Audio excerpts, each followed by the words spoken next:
How's it going, everybody? Welcome to General Hospital Envy, my GH After Show. Let's get into it. This week was filled with scenes that were full of heart, both heartwarming scenes and heartbreaking scenes. One of them belonged to Bobby and Maxie. Bobby went over to Maxie's apartment to comfort her in her time of need. Maxie's been sore because she hasn't been able to breastfeed, so Bobby helped her out with the pain. I actually really appreciated that the show showed this because it's something that gets overlooked in storylines like this all the times in soaps. It was very realistic, and on top of that, I really appreciated that the writers showed the relationship between Bobby and Maxie because it's been so overlooked for so long, and realistically, if it wasn't for Bobby's daughter, Maxie wouldn't be alive today, and Bobby is also Maxie's aunt, so it's like, I don't know why they haven't shown them over the years. I'm so glad that we got these scenes. The thing that surprised me though is that Maxie didn't take the opportunity to confide in Bobby about where her baby really is, nor did she confide in Nina when she came back to town and visited Maxie. This girl needs to tell somebody though before she loses it, because when she was talking to Nina, Nina brought up the fact that she had visited Brooklyn and seen her baby with Valentine,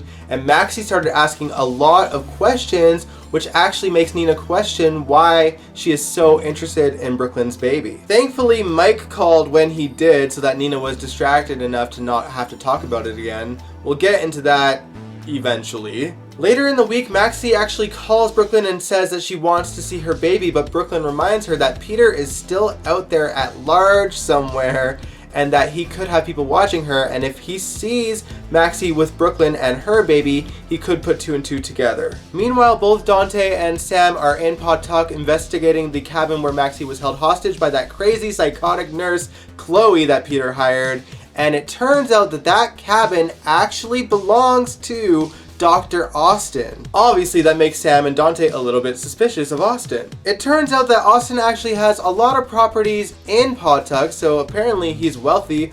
Honestly, with the theory that he is Jimmy Lee Holt's son, I thought that that family would still be poor, but I mean, I guess I could be wrong. But then why is Austin paying so much attention to Michael and ELQ? Austin was actually checking out ELQ news on his tablet. They have to have an emergency board meeting because now that Valentine has handed back his shares to the Quartermain family, they can actually take a vote as to who the new CEO will be.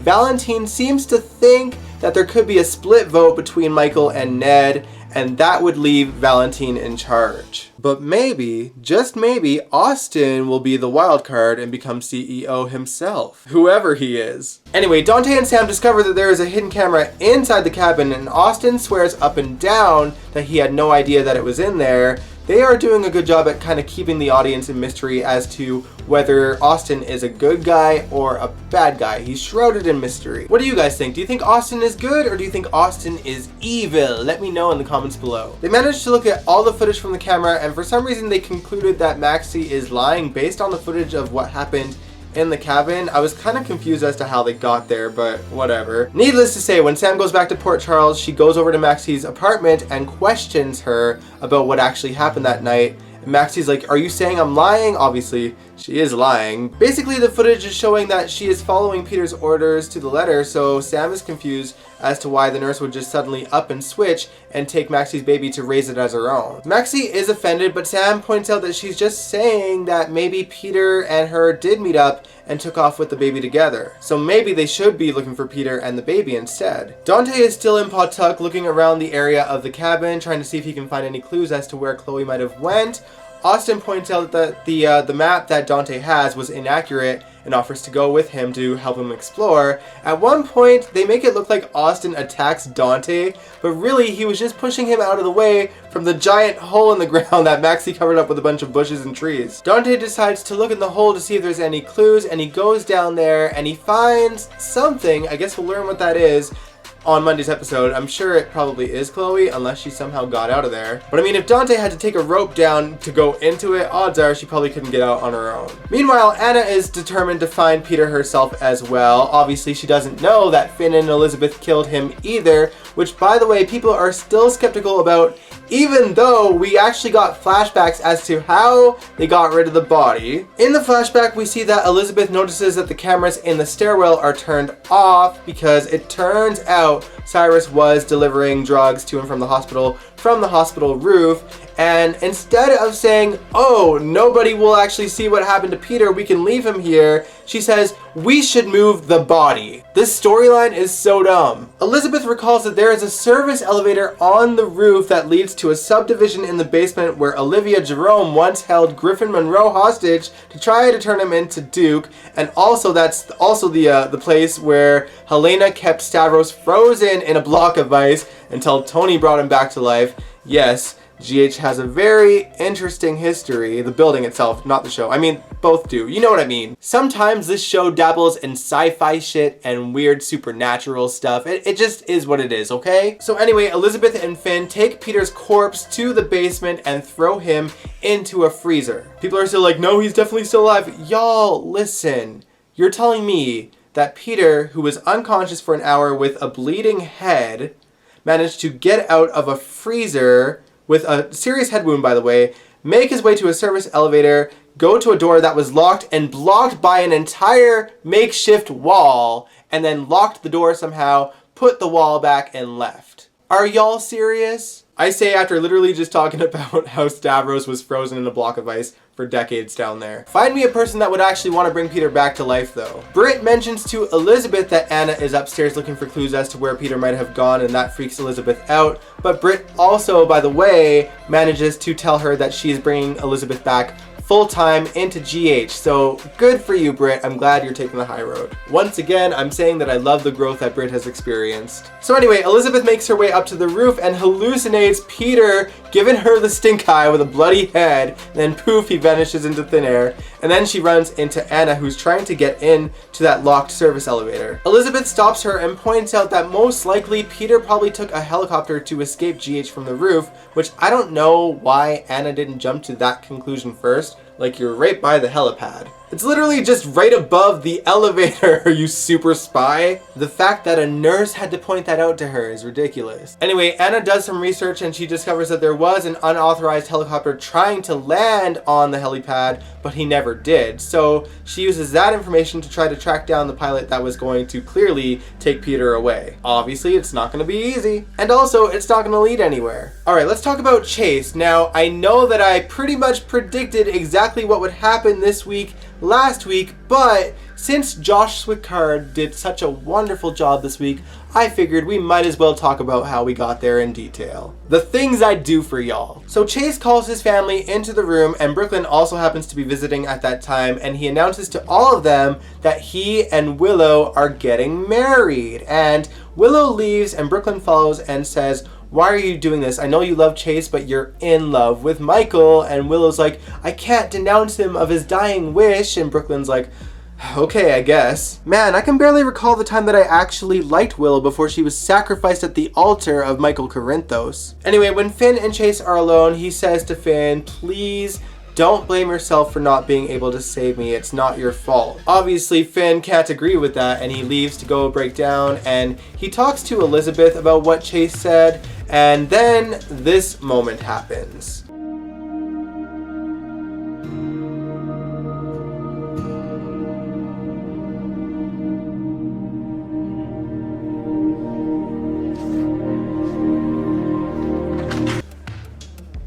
Nope, not for me. Listen, I think that Elizabeth and Finn have always had like a brother and sister chemistry, so it's just a little uncomfortable for me. And also, Elizabeth's husband is barely cold in the ground yet. No. Hard no. Now, when Brooke and Chase are alone, she asks him how he's really doing and to just be honest, and Chase breaks down and says that he is so devastated and terrified that he is dying. And oh, man, I really love these two, and since Willow is being a piece of shite, I am so down for Brooklyn and Chase to be together once this hellfire is over. Willow goes back to the gatehouse to tell Michael about their engagement, and of course Michael is devastated. They show these two like sitting there moping, and I'm like, am I supposed to feel bad for them? Like, they're literally lying to a man that is on his deathbed and sneaking around and banging like bunnies while this guy is on his deathbed. I'm supposed to feel sorry for that? No! This story is awful. Michael and Willow are not the ones to root for in this situation. Chase is. Trying to make us feel sorry for that, honestly. The day of the wedding has arrived, and they actually show Jackie and Gregory having a coffee at an outdoor patio, like an actual location shoot. I appreciate when GH goes on location, except for that one park with the ugly fence that they always go to every summer. That one's awful. But yeah, love me some location shoots. I'm sorry, I'm nerding out, I have to. Anyway, when they get back to the hospital, Chase asks Gregory to officiate the wedding. He just says, go online and become an ordained minister. I'm like, this is, whatever. It's cute, I guess. Okay, let's cut to the chase.